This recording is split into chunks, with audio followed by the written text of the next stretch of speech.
Nós estamos chegando à quinta e penúltima etapa do nosso projeto Brasil, Brasis Brasil, e a gente hoje vai conversar então sobre a música.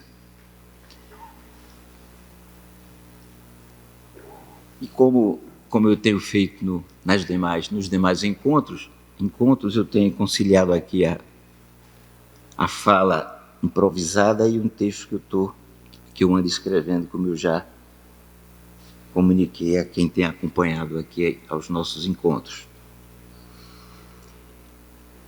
Dentre as manifestações artísticas e culturais brasileiras, a música é reconhecidamente aquela que mais evolucionou.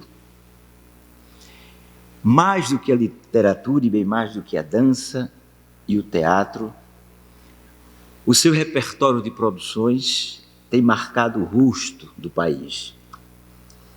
A conjunção de ritmos, melodias, timbres, padrões formais e instrumentos musicais provenientes de 3 distintos troncos etnoculturais terminou por configurar um particular universo musical. Um universo de intenso dinamismo que nos dá presença e notoriedade internacional e que se tornou a expressão ou linguagem artística de maior proeminência e protagonismo nos movimentos artísticos brasileiros. Na Semana de 22, no tropicalismo, na bossa nova, no movimento armorial, no mangue beat, a música sempre esteve à frente. Apesar da riqueza, versatilidade desse universo, sua presença institucional no condomínio cultural do país me parece ser bem discreta, ou mais discreta do que o seu potencial sugere e solicita. Em que consistiria essa riqueza? Vamos voltar um pouquinho à história. E aí eu pergunto mais uma vez, quem está aqui já esteve nas aulas anteriores? Oh, que maravilha! Alunos número 1 e 2, 3. Isso é bom. Então eu vou repetir aqui um pouquinho o que vocês já ouviram, mas eu acho que é sempre bom. No nosso primeiro encontro, vimos que foram representações simbólicas trazidas pelos povos africanos, especialmente os da região Congo-Angola, e pelos integrantes das classes populares portuguesas, que em contato com as dos povos originários, sobretudo Tupi, deram nascimento a novas representações simbólicas. Eu uso a palavra representações simbólicas como poderia usar também a palavra formas simbólicas. Matrizes pode até ser também, mas a matriz eu acho uma coisa mais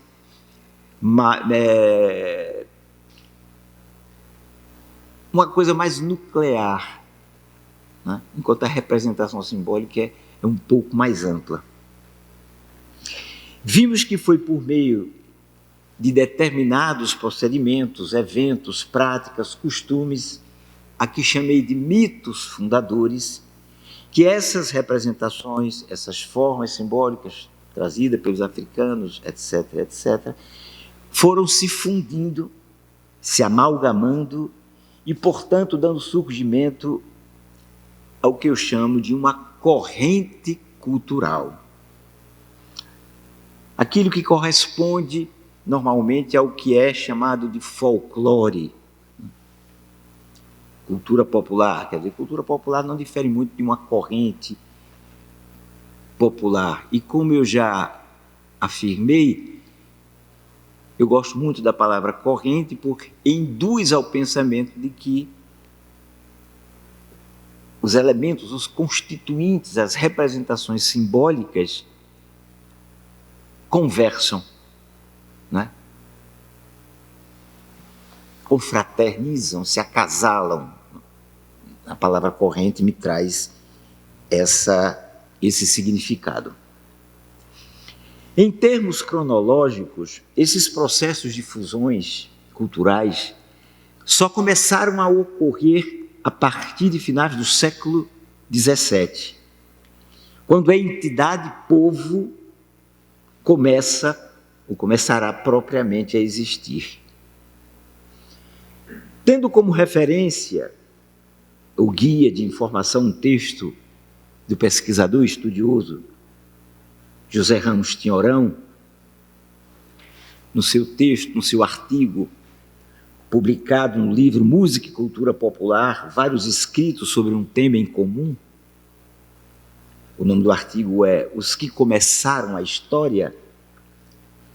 Então, tomando esse texto como referência, tomamos conhecimento que no campo cultural popular, durante os quase 2 primeiros séculos de colonização, os únicos tipos de música ouvidos no Brasil seriam os cantos das danças rituais dos indígenas, acompanhados por instrumentos de sopro como flautas de tipos e materiais diversos, trombetas, apitos, maracás e bate-pés. Os batuques, tanto festivos quanto devocionais dos africanos, à base de percussão de tambores, atabaques, urucumbos, marimbas, palmas, chequerês e ganzás. Urucumbo é o que nós chamamos hoje de birimbau. E as cantigas, loas, toadas, solfas de romances, provavelmente algumas acompanhadas de violas e rabecas, trazida pelos portugueses das classes subalternas. Então, essa era a música, essa era a sonoridade que incensava a colônia durante quase os 2 primeiros séculos. No campo, falando no campo popular, não é? Porque no campo da classe dominante, aristocracia e igreja, a música que circularia seria o canto gregoriano, ou canto-chão, né, das missas e dos hinos religiosos, e os toques das fanfarras militares que desfilavam nos dias comemorativos oficiais. Isso já mais para os finais do século XVII. É possível encontrar as marcas dessas fusões nos registros musicais realizados por pesquisadores e estudiosos brasileiros. No material recolhido pela equipe da missão de pesquisas organizada por Mário de Andrade, localizei um significativo exemplo de fusão.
Então, eu acredito que vocês perceberam que aqui está, a gente testemunha o momento do encontro de uma quadra de tiradores de reis.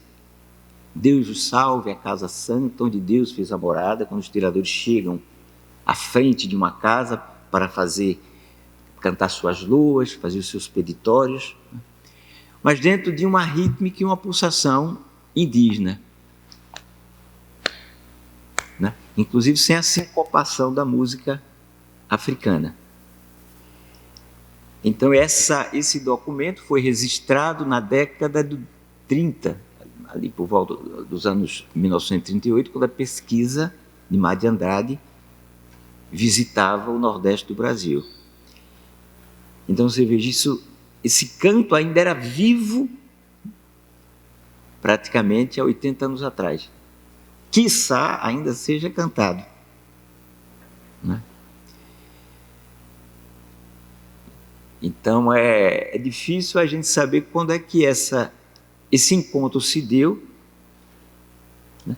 E qual é o tempo de permanência que ele tem, até quando começou a ser cantado.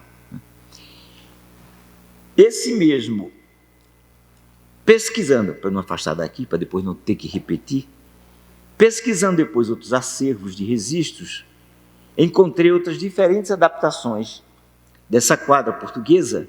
Uma quadra portuguesa, uma quadrinha de 7 sílabas, redondilha maior, os versos, rimando o segundo com o quarto, como nós vimos aqui naquele encontro dedicado à poesia.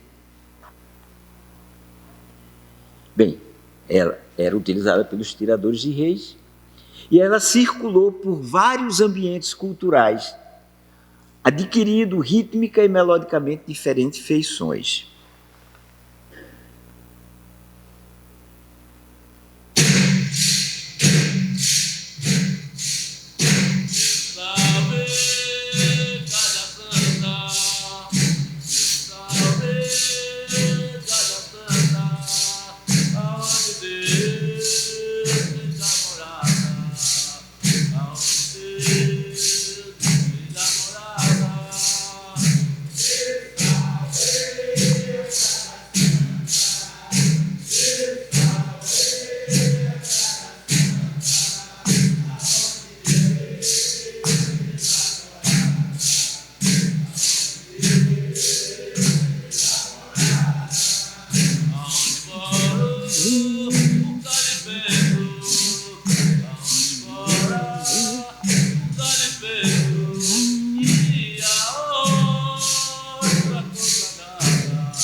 Não diria que seja completamente diferente, mas é outra atmosfera sonora, né? Inclusive, eles aqui já usam a síncope. Eu sabia, já acentua em cima. Já existe uma contaminação africana. Já existem vozes abertas, né? Não é só em uníssono, pelo que eu percebi. Mas ainda uma presença de acentuação tônica, né? No tempo forte, que remete a outra, mas já com pequenas diferenças. Aí a gente vai para cá, ó. São Gonçalo de Amarante, casamento Rio das Velhas. Por que não casar as moças? Quem mais fizeram a elas? Porque ele gosta mais das velhas, né? Porque deixou de casar as moças para casar as velhas. Ai, meu Deus. As velhas merecem mais ser casada, por causa que não trabalha mais. E as moças, então as pessoas jovens, né? Trabalham em todo serviço. E a velha não. Então essa que deve ser casada. Mais ligeira do que as moças. Porque as bichinhas estão muito cansadas, né? Aí a pessoa diz assim, ô meu senhor São Gonçalo, me ajudai. Que me apareça uma pessoa para mim me casar ou para mim me ajudar. Que se Deus me aparecer, essa pessoa botar nos meus braços, do jeito que eu quero, na minha cama, né? Aí eu vou pagar uma promessa, vou dançar um São Gonçalo, 12 rodas, que a promessa é 12 rodas de São Gonçalo, na porta da minha casa, com São Gonçalo na cabeça. Ou Antônio no colo, assentado numa boa cadeira, e aí eu pago minha promessa. Eu acho que isso aí é muito importante, né? A pessoa fazer uma promessa e ser feliz, né, com ela, né?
Então, aí a gente já tem uma célula, um padrão rítmico,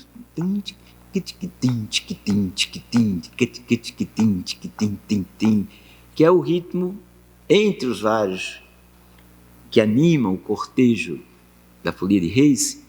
Esse é um dos mais comuns. E aí a gente já tem a presença já muito marcada da acentuação átona, não é? Acentuação sincopada.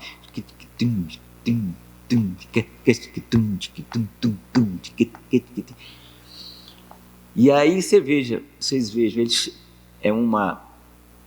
na verdade é um cortejo, uma festa de São Gonçalo, que é de tradição popular ibérica, mas eles utilizam uma quadra que é de tiradores de reis. Então eles não têm é uma escolha sempre intuitiva, inconsciente, e aquilo que está à mão, quer dizer, a mão que está no imaginário, né? No estoque cultural daquelas pessoas. E eu tenho esse último aqui.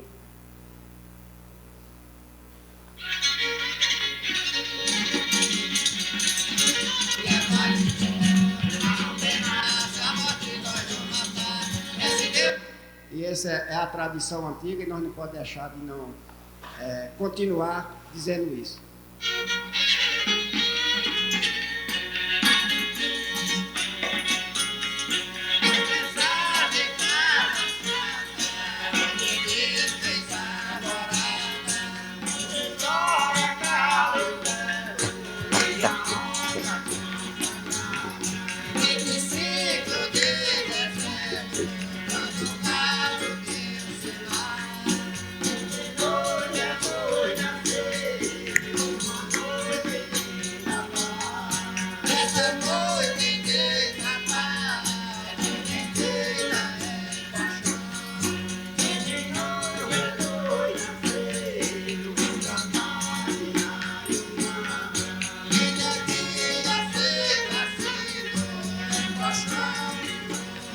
Parece música medieval, não parece? Vocês escutaram essas coletâneas de música da Idade Média, a diferença é que vai ser tocada com rigor técnico, formal, melhor, não é? Maior. Mas já é uma outra célulazinha rítmica, né? Quase ternária.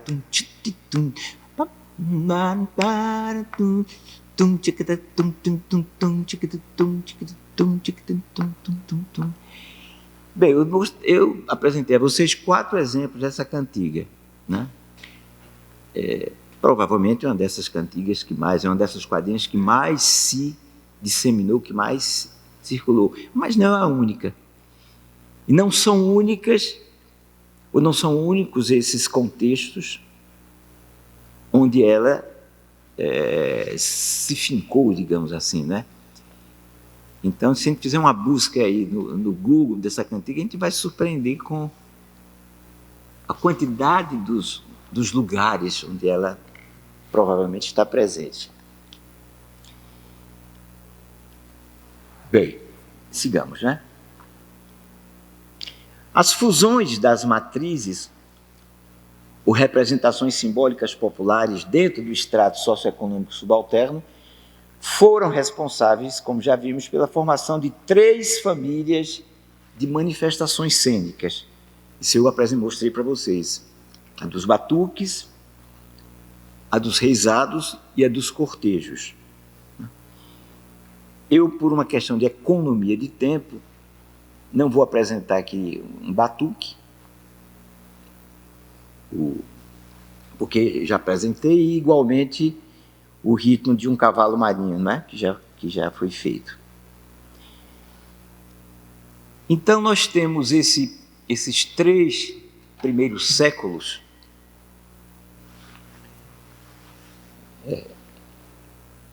como uma primeira fase de encontro e de apresentação dessas representações simbólicas desses 3 universos, desses 3 mundos etnoculturais. Os historiadores, como eu falei, né, com um pouquinho aí da ajuda da imaginação, acreditamos que só em começos do século XVIII é que essas formas começam a adquirir um semblante que não é mais indígena, não é mais africano, não é mais ibérico, mas é tudo isso. E quando também começa a se constituir aquilo que a gente chama de povo, que é esse extrato, essa faixa cultural subalterna, que não são propriamente mais os indígenas, os escravos, mas os escravos também, e os mestiços. E aí começa, então, concomitantemente a formação da entidade povo, a formação de uma cultura advinda desse povo. A partir do século XIX, entretanto, depois da chegada da família imperial ao país, esse novo universo de cantos, ritmos, toques instrumentais, formas melódicas populares, resultante das interfusões já aludidas, como as que foram aqui apresentadas, começará a se relacionar com formas e representações musicais europeias que circulam pelas principais metrópoles do país. Salvador e Rio de Janeiro, em principais, dando nascimento a uma nova ordem de representações simbólicas musicais. É nessa etapa de desenvolvimento da corrente cultural popular brasileira que irão surgir no país os primeiros gêneros musicais que se nacionalizarão sob o nome de choro, baião, frevo e o samba. Então, com a chegada da família imperial, né, nós sabemos que a paisagem socioeconômica e cultural do Brasil se modifica muito, principalmente na capital federal, Rio de Janeiro, que desde finais do século passado já tinha deixado de ser Salvador, né, e se tornado Rio de Janeiro. É nela que vai se desenvolver, então, o choro. O choro é um gênero de música instrumental que nasce no Rio de Janeiro na segunda metade do século XIX. Nós já estamos aí em 1860, 1870, quando ele começa a se firmar com esse nome de choro.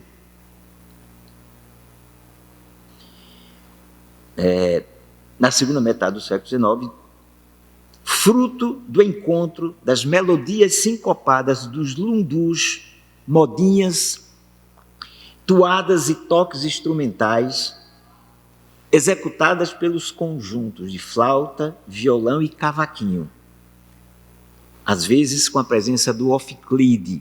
Isso é um nome muito esquisito, não? O oficlide era uma espécie de um baixo que teve presença nas bandas militares, mas que foi desaparecendo à medida que a família dos sax chegaram, a família dos bocais também, trompete, trombone, bombardino, né? Pois bem, com a polca, um gênero de música e dança europeia que, nascida na Boêmia, antiga Tchecoslováquia, no final dos anos 30 do século, se populariza em Paris, a Nova York da época, e de lá, via Portugal, chega ao Rio de Janeiro em meados da década de 40.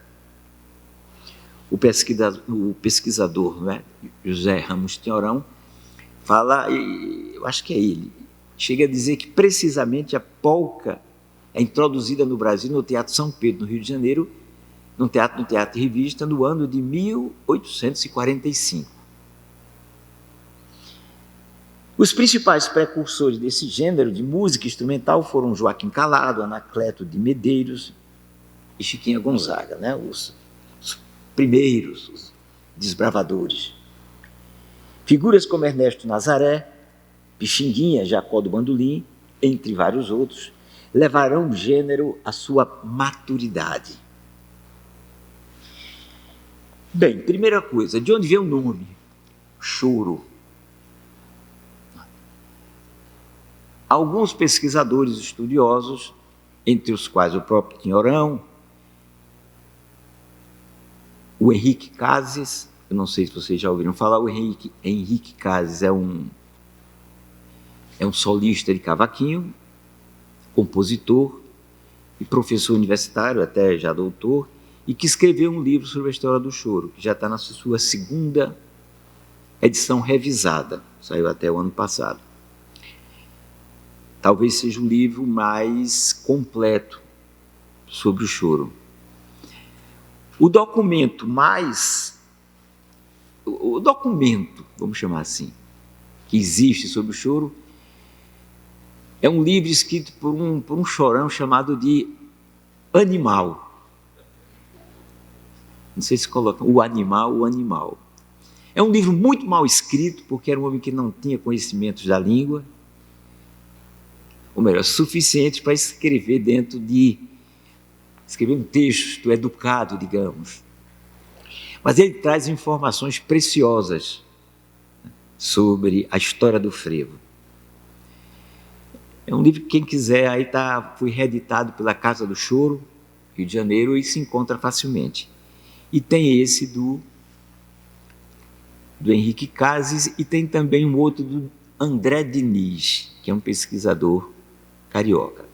E tem um também que eu acabo de adquirir, que é um livro de uma pesquisadora americana, Social History of Choro, História Social do Choro. Todos eles buscam entender de onde vem a palavra choro, né? Existe até um pesquisador, que me recordo agora o nome, que não é nenhum desses, fala da contaminação da palavra choro do instrumento charamela, que era utilizado pelas bandas, é uma das versões. Eu acho a versão mais precária, porque é difícil você choramela e choro, não é um instrumento que tem uma presença tão diluída na música brasileira. Eu acho que é um pouquinho forçação de barra. Uma outra versão também fala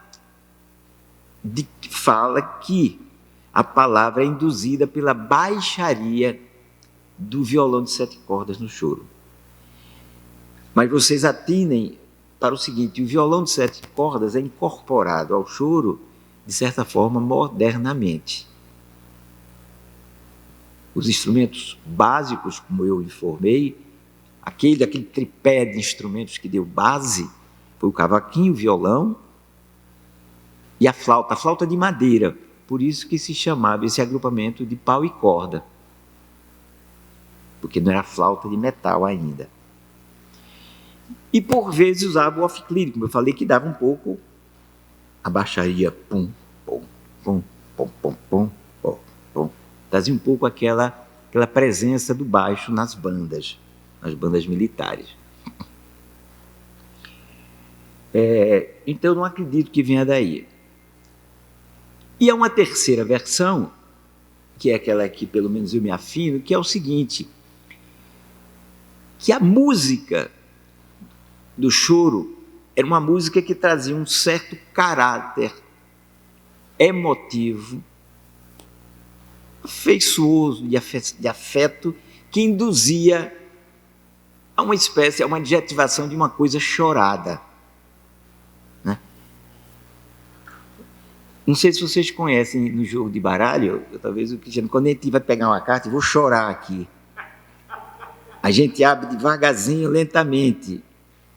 Né? Então essa expressão choro, eu acho que era aquela coisa lenta, aquela coisa malemolente, né?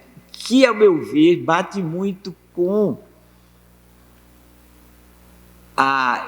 como se fosse uma percepção, uma sensação da música sincopada, que é uma música fora do tempo, não é a música tônica.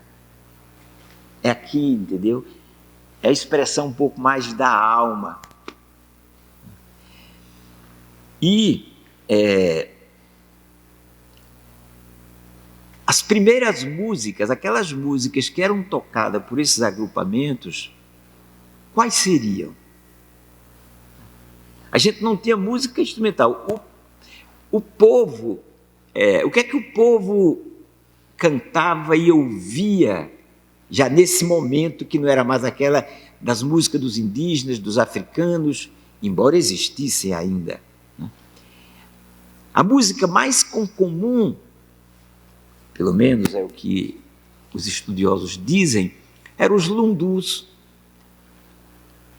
eram as modinhas, né, como eu falei, que eram obras cantadas. Então, o que se deduz é que essas músicas cantadas eram reinterpretadas para o conjunto de música instrumental. E esse conjunto de música instrumental era muito ligada à música dos chamados barbeiros. Os barbeiros eram aquela classe, era uma classe pobre, ascendendo a uma classe média baixa. Né? Os barbeiros eram, na sua grande maioria, e quase sua totalidade, negros e mestiços, que nos seus momentos ali de folga,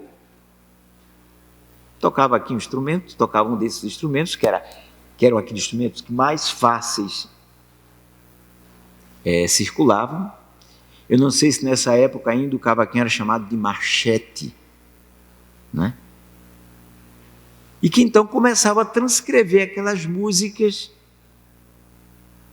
quer dizer, transcrever no sentido improvisado, que ouviam, né? E aí esse pessoal começou a ser convidado para animar festas, para tocar em casamentos, para tocar em batismos, etc.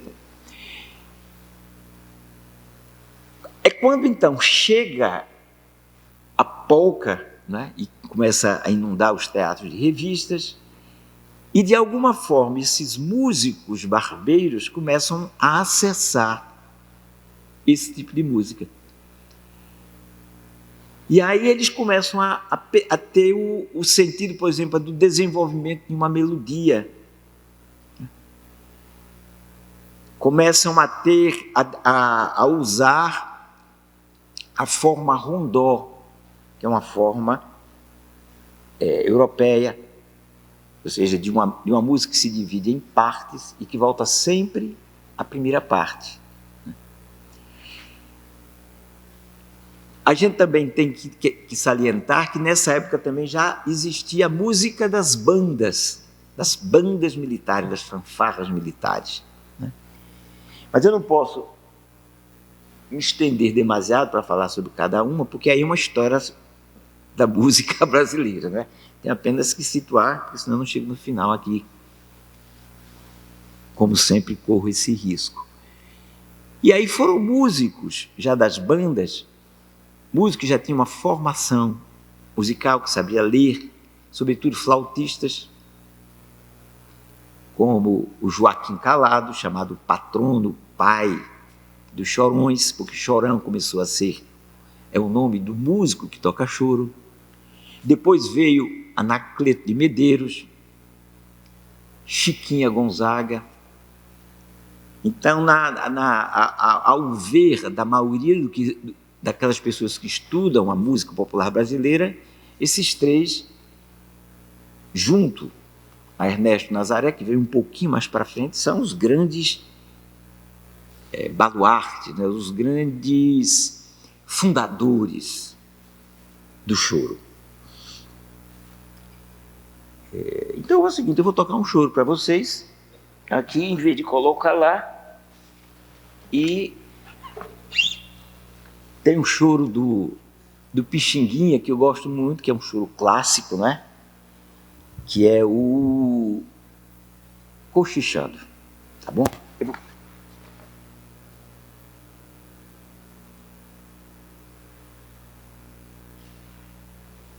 Vai ter um momento aqui que não vai dar tempo eu começar a música, viu? Porque eu vou pegar aqui, quando eu pego o instrumento já foi.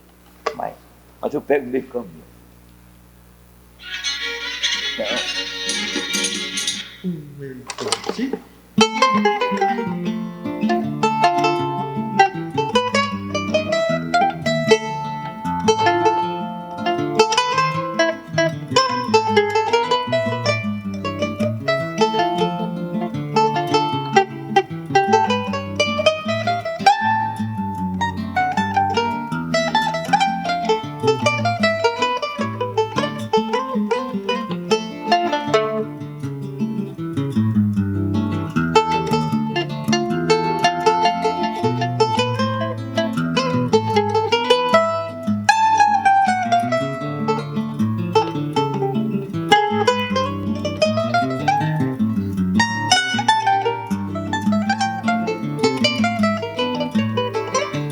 Segunda parte.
Aqui.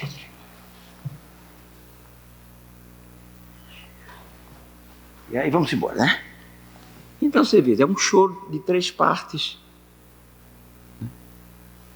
Cada uma delas tem tonalidades diferentes, mas ligadas ao tom, à tonalidade básica da primeira parte.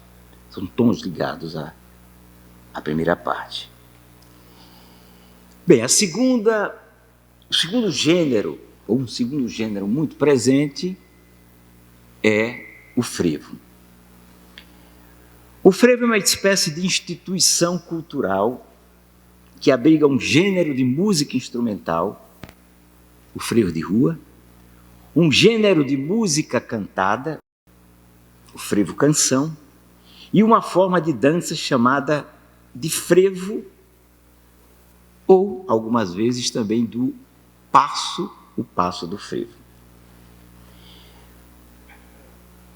Aí o Cristiano conhece, né? Você é um passista aqui de primeira, viu? Pronto, vou chegar lá. Então, ele já... Bem, aqui vai fazer às vezes justamente essa pergunta. Alguns pesquisadores e estudiosos associam as marchas de bloco, executadas pelos blocos carnavalescos recifenses, no período do carnaval, à família frevo, denominando-as de frevos de bloco. Como esses grupos vêm de um outro contexto musical, o dos pastoris, de onde provieram no Rio de Janeiro as conhecidas marchas rancho, né? E também as escolas de samba. Para quem não sabe, a escola de samba tem nos pastoris uma das suas fontes ou referências maiores. Eu prefiro a denominação de marcha de bloco para elas. A gente vai ver por quê. Quer dizer, a marcha de bloco é uma expansão, é um desenvolvimento das cantigas cantadas nas jornadas dos pastoris, que estavam presentes em quase todo o país. Então, aqui no Rio de Janeiro, ele deu nascimento à marcha rancho, e lá há um tipo de música que ele podia também chamar de marcha rancho, mas que é chamada de marcha de bloco, mas com características muito semelhantes, como a gente vai ver. Então, mas por que é nobre, falou o senhor Cristiano, por que é que a gente não coloca a marcha de bloco dentro do frevo? Para que isso houvesse, o frevo deveria nascer também dessa família. E veja vocês como é. De onde nasce o frevo?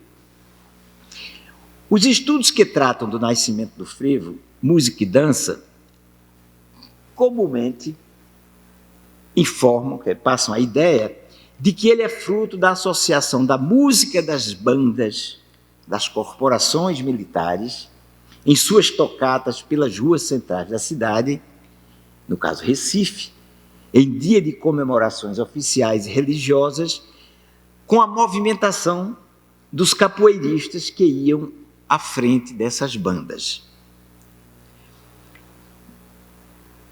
Principalmente nos dias comemorativos oficiais, as chamadas maltas, súcias, bandos, grupos de capoeiristas, iam na frente dessas bandas, porque muitas dessas bandas, ou algumas dessas bandas, eram filiadas a grupos políticos. Nós estamos aí antecedendo a proclamação da República, e já havia aquela zoeira, né?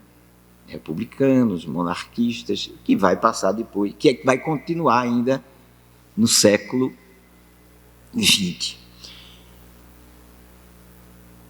Então, se os estudos mostram que muitos desses capoeiristas iam à frente das bandas para defendê-las de eventuais refregas ao se encontrarem com outras bandas.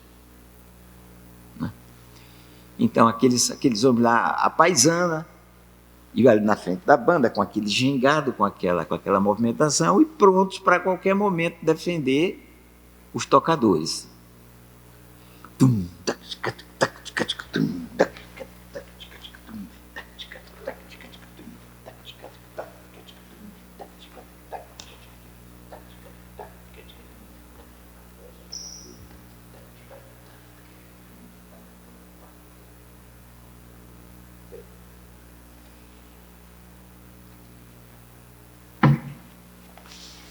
O que se fala é que, na medida em que essas bandas iam tocando as suas marchas e seus dobrados, porque o que essas bandas tocavam, aqui e acolá uma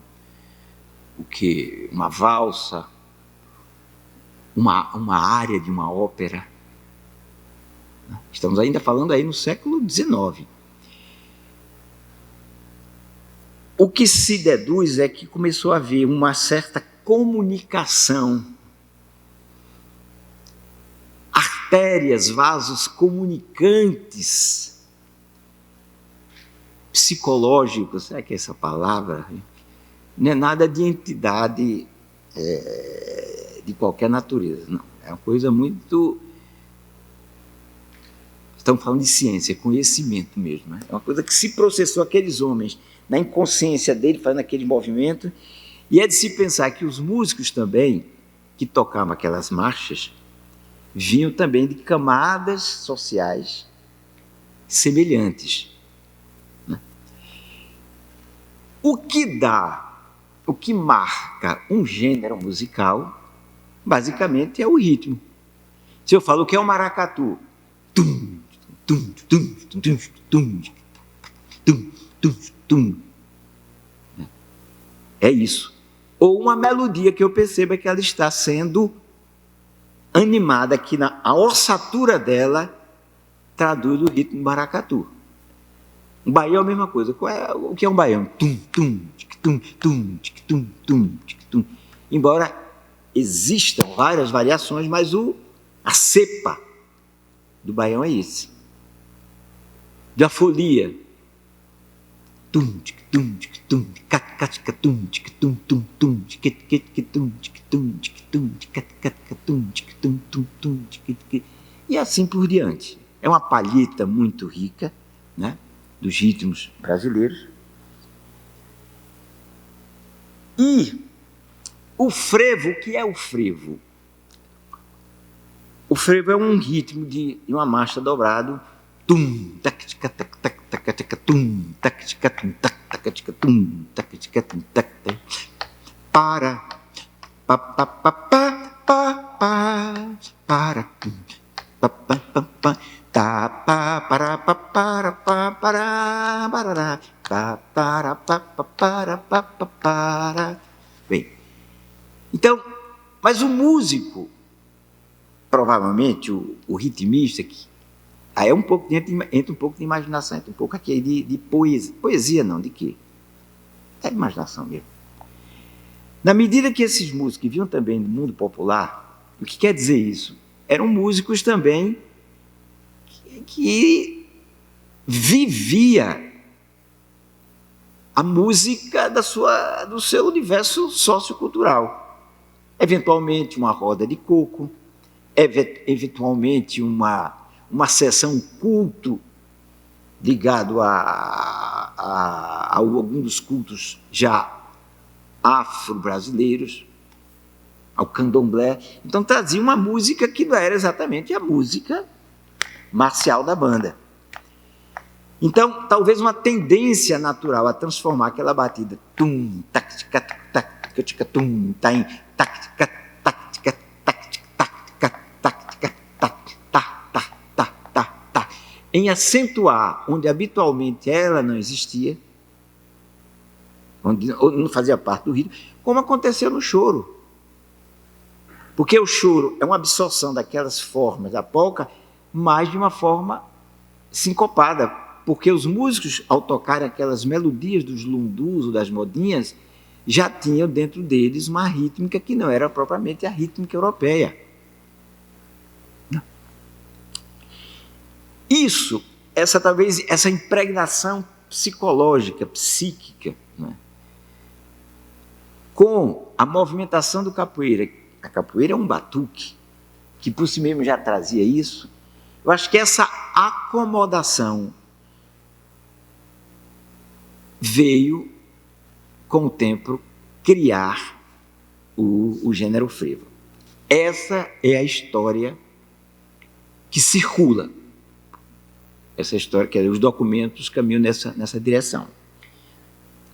Então, você vê a tradição, então, do frevo de rua, do frevo canção e do passo vem dessa origem. Né? Então, deixa eu ler aqui de novo isso aqui, só para ficar mais bonitinho. Ó. Os estudos que tratam o nascimento do frevo, música e dança, comumente exprimem a ideia de que ele é fruto da associação da música das bandas das corporações militares em suas tocatas pelas ruas centrais da cidade. Eu li isso, não li? Não, mas você não vê no outro. Em dia de comemorações, eu fiz... Não, aí vem. Os invisíveis vasos e artérias comunicantes entre esses dois agentes teriam propiciado a conversão dos ritmos cométricos. Ó, está muito mais bem dito do que eu estava falando. Legal. Dos ritmos cométricos, cométricos, né? Das marchas e dobrados em ritmos sincopados, gerando desse modo o surgimento não só de um gênero musical, como também de uma forma de dançar, no caso, a mais versátil das danças populares brasileiras. É interessante também a gente constatar que essa química não se deu, como habitualmente no mundo cultural popular, no meio rural ou na periferia. Isso se deu na metrópole, no centro da cidade, no centro de Recife. Isso se traduz em quê? Num lugar onde as trocas, onde o que era de fora, o chamado do outro e o que era de dentro, estava ali mais vivo. Ali tinham bares, ali tinham mercearias, onde tinha um português que aqui e acolá, um dia dançava uma caninha verde, né? Tinha teatro e revista, ou seja, o centro da cidade onde circulava assim, o todo da cidade. Buscando avançar um pouco mais sobre essa história, atentei para o fato de que a banda militar, na época do nascimento do gênero em Recife, tinha também bastante presença em outras cidades brasileiras, como Rio de Janeiro e Salvador. Cidades que tinham, igualmente a Recife, maltas de capoeiras, ou de capoeiristas. Qual seria, então, a razão do frevo não haver também florescido nestes lugares, havendo tanto bandas militares quanto capoeiristas? Tchan, tchan, tchan, tchan. Não é verdade, porque você lê, por exemplo, as obras dos estudiosos falando sobre os capoeiristas, sobre as bandas, você vai encontrar no Rio de Janeiro, principalmente. Né? O meu ponto de vista é que há um protagonista ainda nessa história que a historiografia não reconheceu. Olha eu metido a besta, né?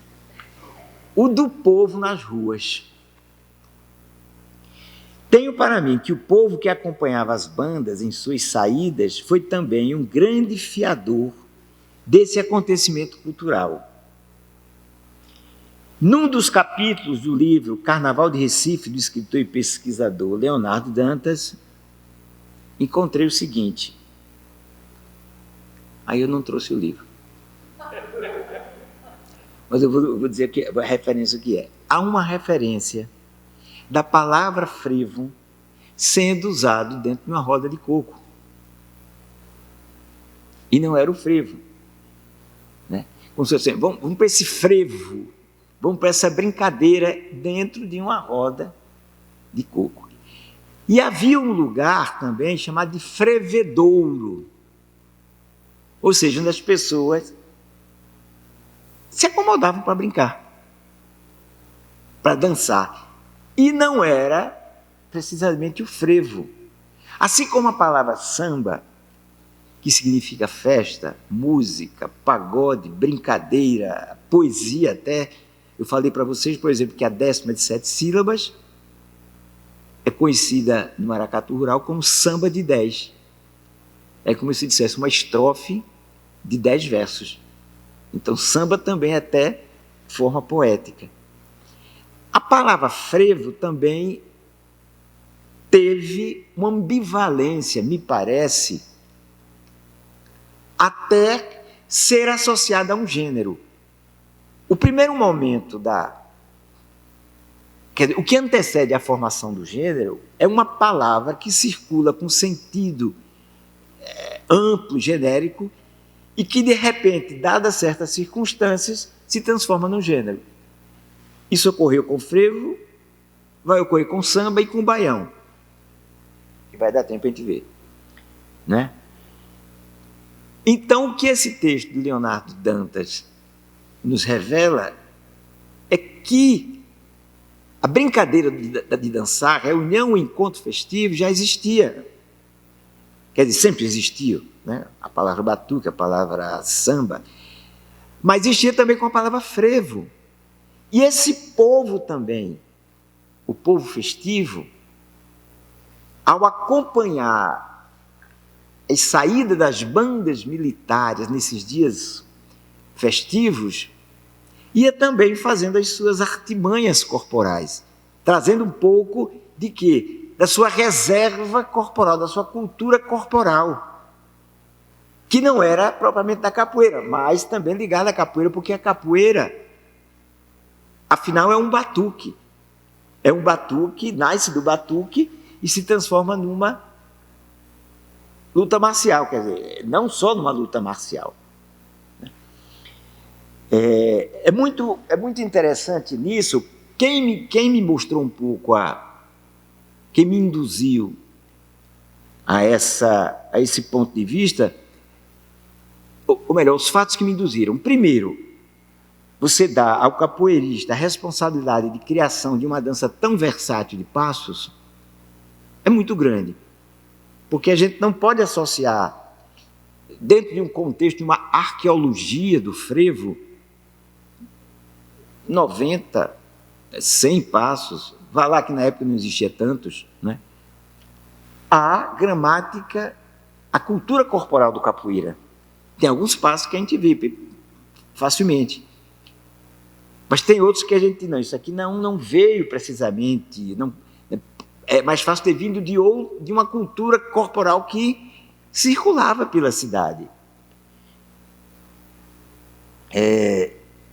Então eu vou mostrar aqui para vocês, são 4 fotinhos. Na década de 40, ele visitou o Nordeste e coincidiu de visitar Recife no período carnavalesco.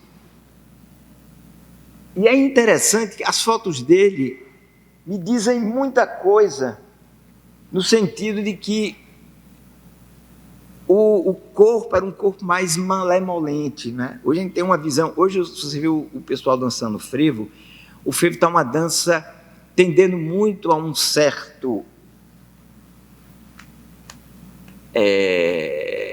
uma certa característica menos malemolente, menos, não que a síncope tenha deixado de existir, porque esses frevos que tocam são frevos com a presença da síncope, mas a dança me parece que está ficando um pouco excessivamente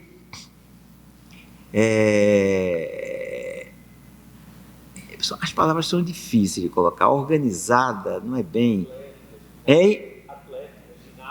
Também, atlética, ginástica, tudo isso. Existe um fator também que ocorreu, que está ocorrendo, que é uma aceleração do frevo. Que é os músicos, as orquestras de banda, as orquestras de frevo, até para mostrar a execução, estão acelerando muito. E também é uma coisa um pouco da época, né? Você vê, o choro também está cada vez mais ligeiro, porque os músicos querem mostrar habilidade, virtuosismo, e nisso a gente vai perdendo certas características, né? Certos elementos que têm também a sua função e o seu papel. E eu acho que o frevo sofreu muito com isso. Então eu acho que o frevo tinha uma coisa mais mais solta no corpo, mais ondulada, menos linear, né? E que as fotos do Pierre Verger me trazem.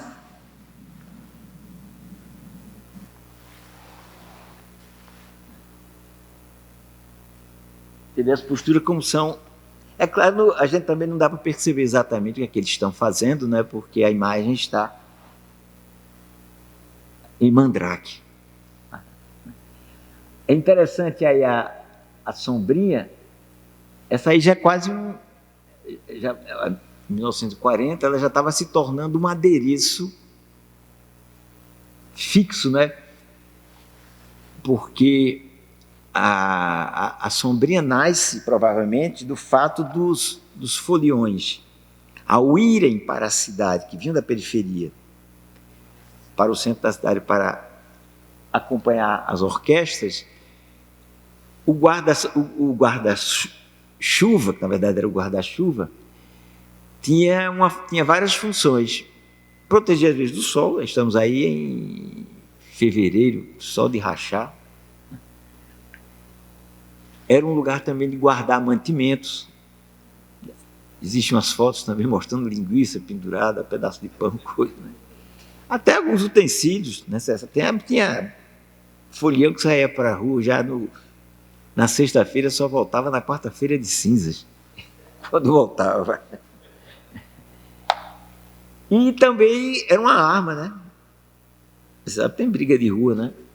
E aí, às vezes, eles vão colocar a sombrinha onde? No chão, esperando enquanto dança? Não, aí abre a sombrinha e vai.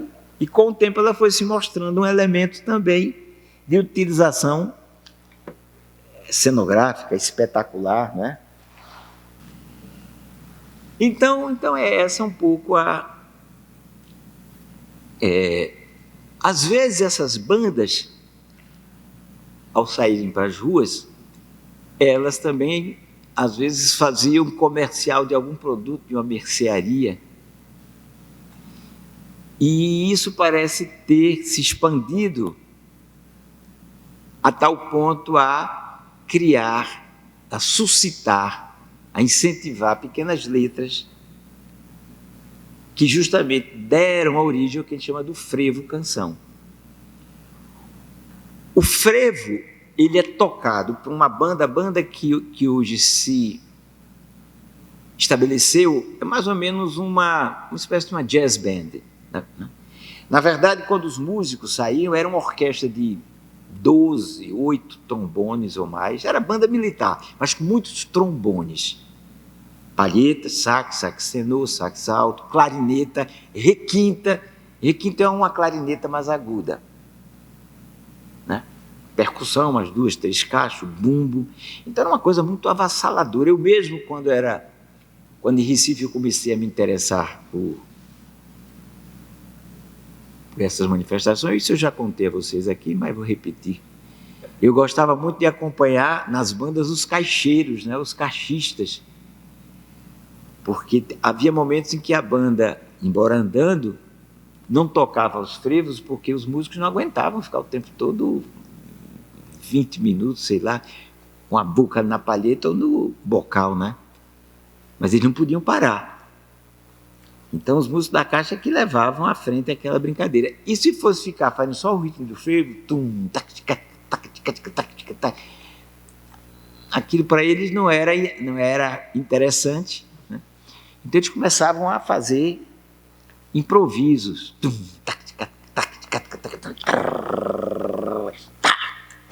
batendo no ar da caixa, tá entendendo?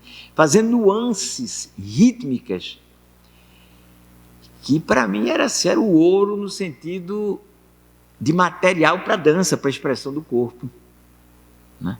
Então eu ia atrás ali, ouvindo aquele negócio e as firulas que ele fazia na caixa, eu procurava fazer do corpo, não eu só. Quer dizer, eu fazia porque vi que havia uma matuleia de gente que ia ali atrás, né? Porque tinha prazer em fazer aquilo.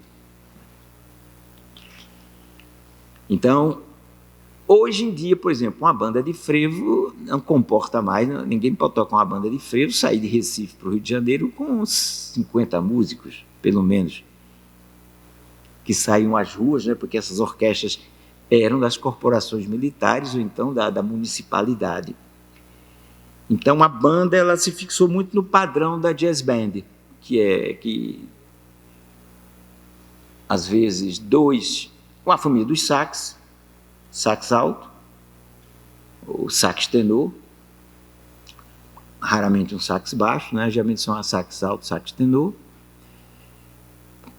3 ou 4, tem o trompete, tem o trombone, 3 ou 4, aí tem o baixo, não mais o baixo tuba, uma guitarra para dar harmonia, né? Caixa, então. Por exemplo, o que eu tenho feito com o frevo, o que eu tenho gravado, está dentro dessa grade. E os compositores modernos escrevem dentro desse contexto. O compositor do frevo é um músico popular, mas de características muito diferenciadas. Porque eu, por exemplo, eu sou um compositor de canções que não necessariamente precisa ser escolarizado em música. Eu sou porque toco outro instrumento, porque tive a sorte de estar em conservatório, mas a maioria dos cancionetistas não são escolarizados, por exemplo, em ler uma partitura. E eu não estou os diminuindo, não, a eles. Não é preciso eu fazer uma canção. Se eu domino bem o violão, já ajuda muito. Mas, às vezes, nem dominar um violão eu preciso, como era o caso de Paulo Vanzolini, que fazia todas aquelas canções inspirado pela água do chuveiro que caía. Tomando banho aqui, passando sabão, vinha muitas das melodias que a gente canta hoje. Né? Não tinha conhecimento nenhum do instrumento, não sabia nem. Né? Mas é muito bom quando o músico domina o violão. É quase comum na música brasileira, né? Chico, Caetano, Gil, etc, etc. Mas o músico da banda, não, o compositor de frevo, é um músico que escreve para uma orquestra. Ou seja, o frevo de rua, o frevo instrumental para a banda tocar. Ele tem uma ideia que se expande através do processo de orquestração. Escreve para os sax. Então, há uma escritura, há uma relação, há um domínio da linguagem do frevo de rua que consiste em saber, por exemplo, onde é que os bocais tocam, a que corresponde as palhetas e saxofones fazer, onde a caixa, por exemplo, no frevo, a caixa quase fica em primeiro plano. Você não pode deixar a caixa lá escondidinha atrás, não. No frevo a caixa tem que estar... É a alma do negócio, quase. Né? Então, quer dizer, requer um domínio de escrever aquela. E isso vem por quê? Porque são músicos que, primeiro, tiveram formação de banda, que passaram dessa história toda, né? Que atravessaram, seja por herança, assim como o jazz, que também tem uma linguagem consolidada, a linguagem do frevo, a linguagem do choro, são linguagens também consolidadas. Eu vou parar um pouquinho aqui, senão não chego no final, se der tempo eu toco aqui mais uma coisinha. Né? Aí a gente chega eu vou pular, eu vou terminar com samba, eu vou para o baião.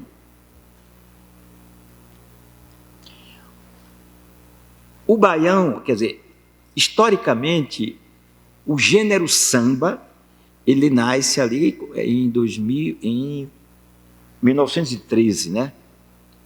Quando é registrado. É isso? 17.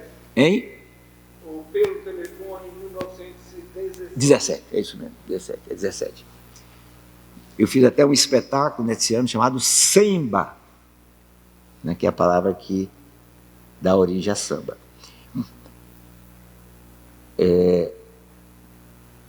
O baião é posterior. O baião vai se fundar como gênero na década de 40, né, com as músicas de Gonzaga. Se bem que alguns grupos nordestinos já tivessem vindo para o Rio, acho que para gravar inclusive, já tivessem trazido a rítmica do baião. Mas coube a deixa eu ler aqui.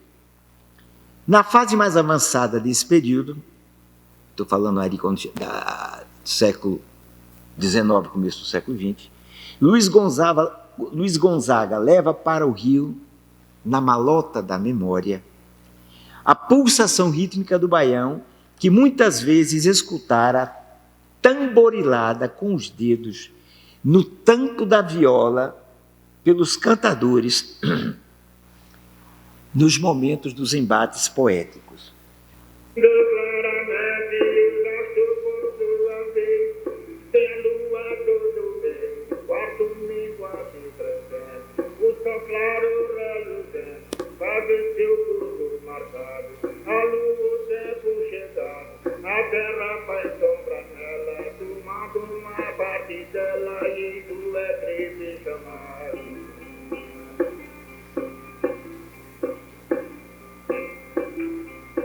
Prêmios da vegetação, enigmas fenomenais, como tem nos animais, esta grande evolução.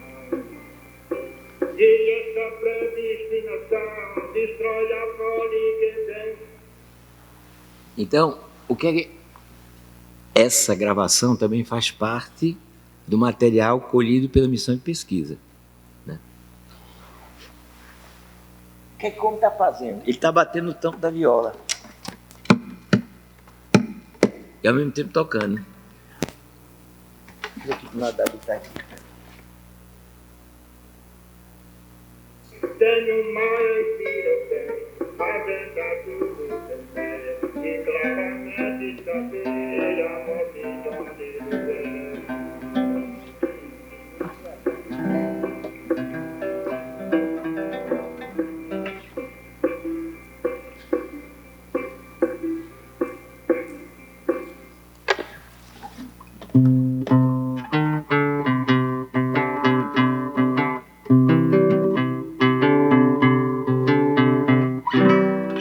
Está cantando em dó maior, né?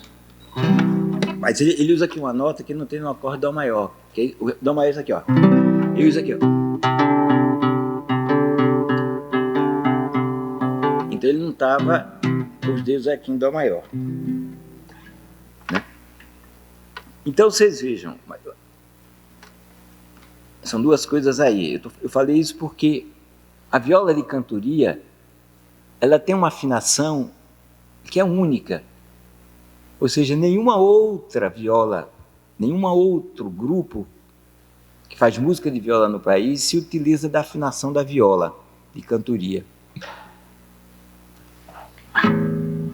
Há 2 ou 3 afinações que circulam pelo Brasil todo, ou em boa parte dele, na região central, na região do sudeste, em Minas, que chega muito pouco ao nordeste,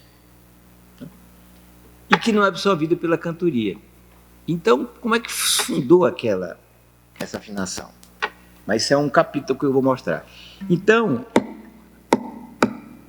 por que é que eles faziam isso? Que é o ritmo do baião. Ó, vocês escutam aqui, ó, uma roda de coco.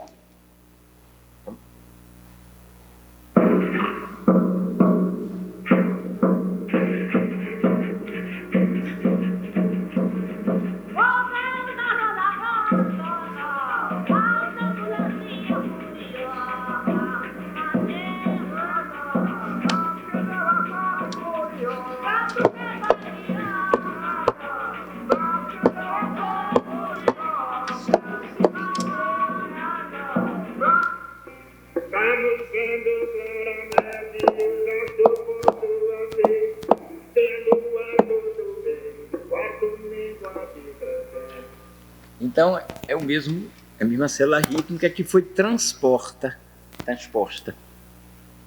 para a cantoria, porque, ao que tudo indica, essa poesia estava dentro dos batuques. Tem um livro citado por Ramos Tinhorão, que é Dona Guidinha do Poço. É um romance de um autor cearense, que o nome não me vem à memória, escrito, eu acho que é no final do 19, começo do 20, em que fala de um momento em que está vendo um batuque feito a roda ali, com viola, e que os músicos comentam entre si. Esse negócio de tocar aqui só para o pessoal dançar está muito chato, vamos para ali para a gente tirar versos. Estou falando bem, não está nesses termos não, o texto. Existem alguns textos nesse sentido de que a cantoria era um momento já de amadurecimento, de evolução do canto da dança, porque o canto da dança é um canto simples, é um canto para animar a dança. Ninguém vai fazer versos mais, como se dizia, mais poéticos dentro de uma roda de dança quando o objetivo é o corpo, né? E principalmente porque não tinha ninguém que escutava o que eles estavam fazendo. Eles estavam perdendo tempo ali cantando, então eles começaram a criar os grupos dele para tirar versos. E é assim, parece, que se vai fundando a cantoria. Então, quando Luiz Gonzaga chega no Rio de Janeiro, e que ele começa a... Não é Humberto Teixeira, não, é o outro. Não é o nome do outro? Tem Humberto Teixeira? Zé Dantas. Quando ele compõe, eu vou mostrar para vocês como se dança o baião, e quem quiser aprender, é favor prestar atenção. Morena, chegue pra lá, bem junto ao meu coração. Então, aí quando ele traz a sanfona, coloca a sanfona, que não é mais... Acho que é baixar um pouquinho, viu? Alguma coisa aqui tá... Que não é mais o fole de 8 baixos, e que ele já transporta aquele conhecimento para uma sanfona com mais recursos. Quando ele traz a zabumba dos grupos de banda de pífanos, das cabaçais, e quando traz o triângulo, e começa a cantar músicas dentro dessa formação e dentro desse ritmo, ele funda o gênero, né? Como em relação ao frevo nós vimos, e como também ao choro, né?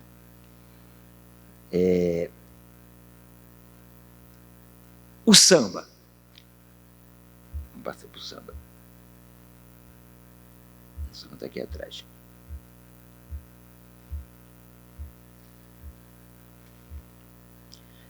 É também nesse período que cantigas e toadas sincopadas, quase sempre estruturadas em quadras de 7 sílabas, cantadas nos sambas. Então, os sambas eram aquelas reuniões festivas, muito presentes no Nordeste, ainda, não é? E quando saio de casa para ver um maracatu, eu vou para um samba de maracatu, uma sambada de maracatu. Samba de cavalo marinho, né? Samba de matuto, ainda são nomes presentes, né, na cultura musical popular.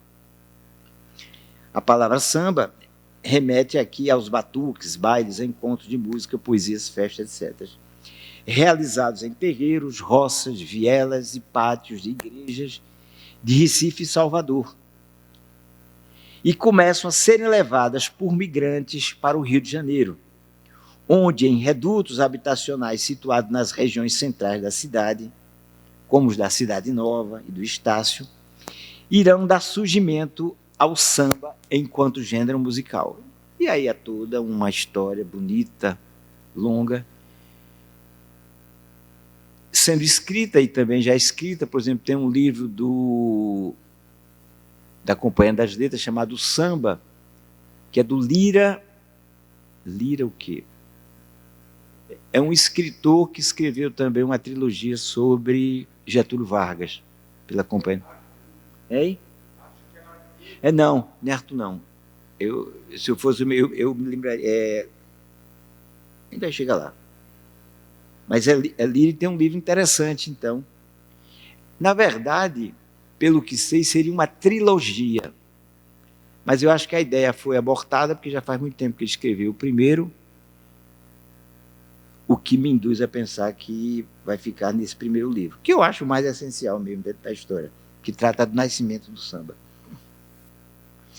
Assim como aconteceu com o choro e o frevo, o samba, embora a gente saiba que muitos dos migrantes nordestinos, esses migrantes se compunham praticamente de pernambucanos nesse período e baianos, os geradores do frevo provavelmente foram os baianos. Quer dizer, o samba, a célula do samba, ela é muito próxima do samba do recôncavo. Né? Então, assim como aconteceu com o choro, o frevo e o samba, de procedência rural da Bahia, assimilará da corrente europeia modelos de desenvolvimento melódico e de harmonização mais complexos. Desregionalizará paulatinamente os textos das toadas e incorporará ao seu naipe de instrumentos acompanhadores o cavaquinho, o pandeiro, o surdo, posteriormente o violão e tudo mais. Relembro aqui que o chamado primeiro samba, o Pelo Telefone, corresponde a uma reunião de toadas soltas cantada nos velhos batuques. Vejamos. Se quem tira o amor dos outros por Deus fosse castigado, o mundo estava vazio e o inferno habitado. Isso nós lemos, né? Queres ou não, senhor, senhor, pode passar, não tem? Vir pro cordão, senhor, senhor, é ser folião, senhor, senhor, de coração, senhor, senhor, porque este samba, senhor, senhor, de arrepinhar, senhor, senhor, põe perna bamba, senhor, senhor, me faz gozar, senhor, senhor. Isso já estava presente anteriormente, né? Quem for bamba de gosto, mostre-se disposto, não procure encosto, tenha o riso posto, faça alegre o rosto, nada de desgosto. O mesmo procedimento daquela estrofe com o ice.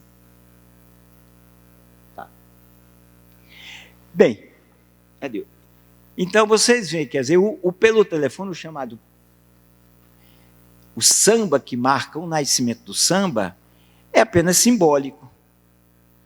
Porque é apenas quando o samba, uma reunião de sambas, se poderia até dizer, de cantigas, de toadas, cantadas das rodas de samba, mesmo do recôncavo, né? Trazida para as sessões, me parece, se eu estiver errado, quem escutar aqui vai me corrigir, que essas cantigas foram cantadas nas reuniões da casa da tia Ciata, né? Que eram tias que tinham casas que às vezes pensões, né? Que acolhiam músicos e pessoas vindas do Nordeste, músicos. Assina também essa letra, além do Donga, o Mauro Almeida, né? E depois houve até uma querela entre os dois. Mas, bem, de qualquer forma, como essa música foi registrada na Biblioteca Nacional em 1917, então essa data passa a ser simbolicamente a data do nascimento do samba. Os sambistas posteriores vão trazer outros elementos a incorporarem ao samba. Desenvolvimento melódicos, por exemplo, quando eu canto um samba de Cartola, um samba Nelson Cavaquinho, um samba de Chico, né? Já não são mais toadas soltas. O samba de Paulinho da Viola é um tema, né? Muitos deles, esse tema é trazido através de estrofes separadas, às vezes, por refrãos. Ele nem começa a cantar um samba, porque samba é o que não falta nesse país. E aí é um processo que vai evolucionando, trazendo, incorporando modulações que não havia no samba, nos terreiros, quer dizer, modulações quando são usados instrumentos harmônicos, principalmente o violão. A rítmica também começa a ser mais complexa. Depois, os sambas são usados dentro de uma dimensão orquestral, orquestras mais variadas, até a orquestra sinfônica. Ou seja, aquelas toadas, aqueles cantos dos terreiros trazidos para o Rio de Janeiro, começam a se encontrar com elementos que não eram mais do terreiro, ou da rua, ou da roça, e sim do universo patrimonial da cultura ocidental, que também frequentava o Brasil e que, a partir da presença da família real, começa a frequentar com muito maior intensidade, né? E que faz com que, então, haja essa transfusão, esse acasalamento. Bem, então era isso. Já está aqui. Queria deixar um pouquinho de tempo para a gente conversar, né? Na vez passada não foi possível. Então nós chegamos com a fundação desses gêneros a um segundo momento, digamos assim, da música brasileira. A música brasileira pela sua vertente popular. Depois vem o quê? Depois vem a bossa nova, vem o tropicalismo, vem o samba de Noel, vem a música de Dominguinhos, vem um mundo de coisas, né? E depois desse momento, que é o que a gente vive agora, porque tropicalismo, bossa nova, já começam a ter um tempinho de vida, né? O próprio movimento armorial, do qual eu fiz parte, faz 50 anos, mas ele não se insere muito dentro do mundo da canção, né? Talvez um pouquinho através de mim, mas eu tenho que ter a humildade de dizer que minha música é uma música muito à parte do que se toca aí, porque ela não toca, né? Não posso falar, ela não toca. Então, a minha música, até me permitindo falar um pouquinho, ela é muito referenciada nessas formas rítmicas que não foram usadas ainda, ou que foram pouco usadas. Por exemplo, eu tenho canções que eu uso muito o ritmo dos caboclinhos. Sou pataxó, savante, cari, que é um ritmo chamado ritmo de guerra, ou um ritmo de perré, que é outro ritmo. São ritmos, são células rítmicas equivalentes ao baião, ao maracatu, ao samba, sendo que ainda não foram utilizadas amplamente como o baião ou como o frevo, etc. Talvez um pouquinho o maracatu, mas assim mesmo, muito menos. A ciranda, por exemplo, é um desses gêneros que eu me utilizo muito, a embolada, né, que a gente vai ver aqui na oficina, mas, por várias razões, né, até mesmo pelo fato, pode ser música ruim, a que eu faço. Não, por que não? Não toca, então não entra no como é que ele chama? Tem um nome em inglês. Stream, como é? Mainstream. Mas isso não é recentemente não, gente. É só uma constatação mesmo, né? Até uma constatação de que, para que eu me dedicasse um pouco a isso que eu estou fazendo aqui, né? E vocês hão de deduzir que, para eu ter acesso a esses livros, a essas questões, a essas reflexões, requer um tempo, né? É uma escolha.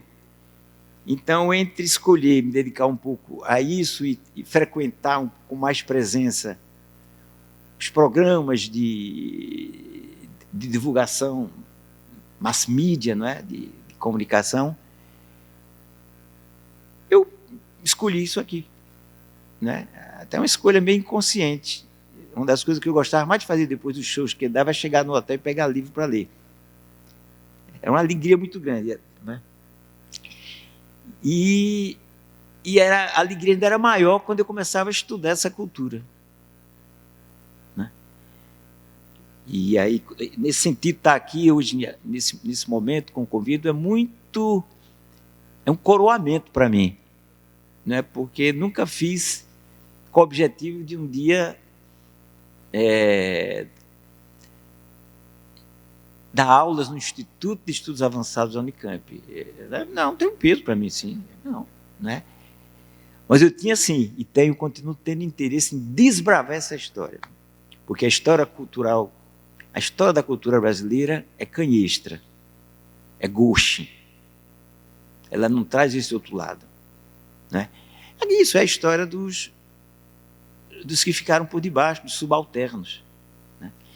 Então, trazer um pouco essa notícia, ajudar a que outros venham e vão incorporando os novos saberes, eu acho que é uma necessidade. Né? Não só para a gente entender melhor o país, mas também para a gente trazer isso que está nesse mundo para o nosso convívio cultural, para a presença nas escolas, para a presença em centros culturais, em espaços culturais, etc, etc. Pronto. Hoje o momento candidatura a vereador foi um pouquinho mais discreto. Se vocês tiverem alguma questão a fazer, então aqui tem um tempinho ainda aí. Quando que o pandeiro, se você sabe quando que o pandeiro entrou no choro e depois na música nordestina, né, no coco. E outra coisa que eu ouvi do Tião Carvalho e da Lúcia Castro, ele do tambor de crioula e ela do jongo, mas que está presente no candomblé, que é ter 2 tambores marcando e um tambor brincando. Eu acho que isso é muito importante para o samba, mas eu não li nenhum autor. O Muniz Sodré, por exemplo, Carlos Sandrone, a Maria Carolina, por exemplo. E não sei se você acha que vale a pena. O trio de tambores, ele está presente tanto na cultura banto, né, nos batuques, e tem nomes diferentes. Você vai para um batuque paulista, eles são nomeados com determinados nomes. Se você vai lá para o jongo, são outros nomes. Geralmente são 3 tambores, às vezes são 2 tambores e uma pessoa batendo no corpo do tambor, com baquetas. No samba, no coco de Zambê do Rio Grande do Norte, são 2 tambores e um batendo numa lata. Então, essa conversa entre os 3 tambores é uma presença. E no próprio candomblé também. Sendo que no candomblé de origem iorubana, tem o Akidavi, que é uma vareta, né, que se bate, mas são 3 tambores também.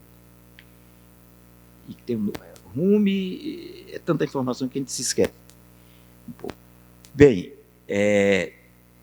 no samba, existe um fotógrafo que ele traz uma fotografia muito curiosa de 3 deles conduzindo o tambor, porque o tambor ele é uma expressão da música africana e ele era feito de um tronco ocado com couro ali e ali bate-se com as mãos, né? Então, no começo, alguns grupos colocavam, como eles se sentam muitas vezes no próprio tronco e batem, como é que eu vou fazer isso andando? Então, alguns criavam alguma coisa, tem uma foto, trecheiro muito significativa, andando com os tambores aqui. Mais cedo, se viu que isso não dava para se constituir um grupo de 10, 15 pessoas. Então, é quando o tambor do maracatu, hoje com talabarte, é absolvido. E esse tambor, arrastado pelo chão, sai de cena. Mas os sambas, eu tenho para mim, que se incorporou-se esse tambor dessa maneira. E é por isso que muitos ritmos hoje vindo do batuque, como, por exemplo, o marabaixo lá em cima, o súcia, o próprio coco de roda pernambucano, já utilizam o tambor batido com as 2 mãos. Na verdade, são transcrições feitas intuitivamente do que era batido na mão por baquetas, né? Como é o caso do maracatu e etc. Bem, essa é a primeira questão. A última. Qual foi a outra? A primeira? A do livro, sim, eu penso, é uma ideia minha que já vem há bastante tempo, né? E eu acredito que tenha chegado a um formato legal e provavelmente eu edite até pela Unicamp, né? Então eu penso até em não ser só um livro, mas em uma coleçãozinha. E eu acho que é a minha próxima tarefa. Esses encontros estão sendo muito ricos para mim, porque eu estou sendo forçado a colocar as ideias, né, no papel e desenvolver mais, e está me dando os lugares aqui, abalizando. Então, daqui a uns 10 anos, o livro está na sua mão.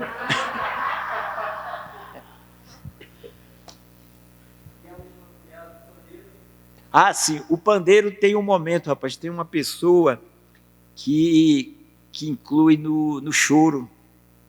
Eu li isso um dia desse, eu já li várias vezes, não fixei o nome, mas tem um momento, porque é interessante, não é? O choro não nasce, o agrupamento não tinha a presença do pandeiro. Mas o pandeiro, ele já estava dentro dos batuques.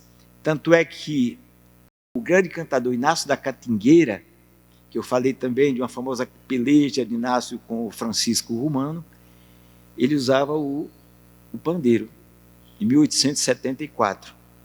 Né? Mas o pandeiro só é associado ao choro mais modernamente. Eu vou trazer o nome para você, tá certo? Então, vamos ao macarrão, né? Valeu, pessoal. Muito obrigado, viu?